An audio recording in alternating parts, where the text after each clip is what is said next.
Concert ng BINI, ipinahinto dahil sa nangyari sa mga audience.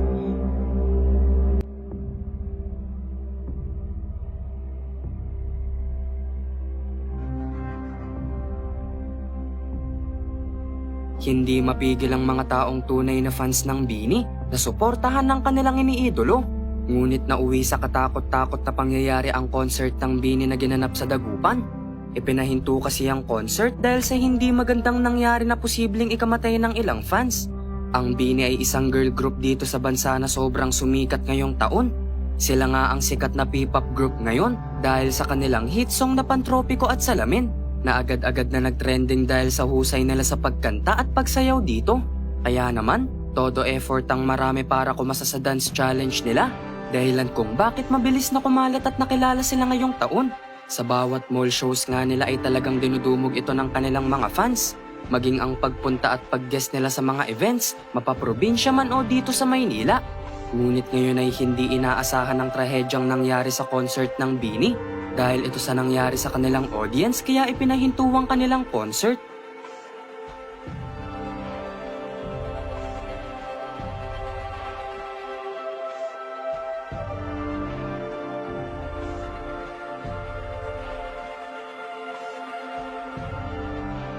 Dahil sa kasikatan ng BINI, hindi may iwasang dumugin talaga sila ng kanilang mga fans. Kaya naman hindi rin naiwasan ng trahedya habang nagpo-perform sila.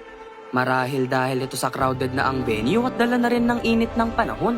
Dahil nga sa dami ng kanilang fans o tinatawag na blooms, tila hindi na nga kinaya ng ibang sikip at sitwasyon nila para makita lang ang BINI. Ayon sa ibang nakadalo, maraming nahimatay na blooms sa event nila sa Dagupan. May iba pa raw na umakyat na sa mga puno para makita nila ang mga iniidolo. Dahil dito ay pinahinto muna ang pagpo-perform ng BINI sa stage dahil sa insidente.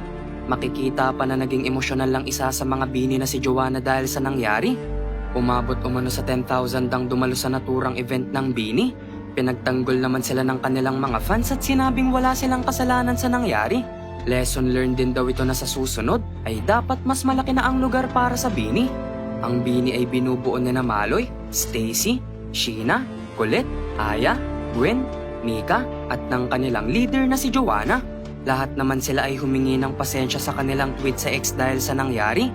Nagpasalamat din ang BINI sa patuloy na pagsuporta sa kanila ng marami, lalo na sa Dagupan kung saan nangyari ang insidente. Pero pinaalala nila na mas prioridad ang kalusugan ng kanilang mga fans, kaya pinahinto na lang nila ang kanilang performance. Hi Blooms, it's me. Thank you Dagupan for the warm welcome. Kung pwede ko lang kayong yakapin lahat, sana okay lang kayong lahat. Sana makauwi kayo ng safe. Thank you for tonight, our Blooms. Rest well tonight. Mahal namin kayo, super.